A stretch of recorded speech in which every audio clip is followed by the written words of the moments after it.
আসসালামু আলাইকুম প্রিয় ব্রাজিল ফুটবল ফ্যান্স। দর্শক, আপনারা সকলে জানেন আগামী 25 তারিখ ব্রাজিল মাঠে নামবে কোস্টারিকার বিপক্ষে এবং গতকালকে কিন্তু ব্রাজিলের অফিসিয়াল ফটো সেশনটা হয়ে গিয়েছে।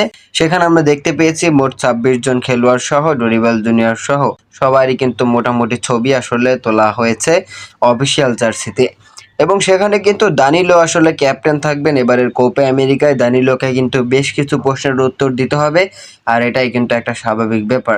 একটা টুর্নামেন্ট শুরু হওয়ার আগে যে দলের ক্যাপ্টেন থাকবে তাকে তো অবশ্যই কিছু প্রশ্নের উত্তর দিতে হবে। তবে গতকালকে দানিলো কিন্তু একটু অন্যরকম ভাবে উত্তরটা দিয়েছেন। মূলত তিনি আসলে এক প্রকার রাগান্বিতই উত্তর দিয়েছেন বলতে পারেন। কেননা দানিলোকে বারবার আসলে ছবি তোলার জন্য ডিস্টার্ব করা হচ্ছিল এবং তখন দানিলো বলেন, আমরা দীর্ঘদিন ধরে খারাপ সময়ের মধ্যে দিয়ে যাচ্ছি। তবে এর মানে এই নয় যে আমরা চেষ্টা করিনি। আমরা এখানে ছবি তুলতে আসিনি, কোপা আমেরিকার জন্য লড়াই করতে এসেছি। মূলত দানিলোর এরকম একটা কথার মধ্যে কিন্তু স্পষ্ট হয়ে যায় এবারের ব্রাজিল জাতীয় দলে যে সমস্ত ফুটবলাররা রয়েছে অনেক অনেক বেশি কড়া কথা বলে ফেলছেন। কেননা তারা কিন্তু অনেক বেশি অ্যাগ্রেসিভ এবারের কোপা আমেরিকাটা নিয়ে।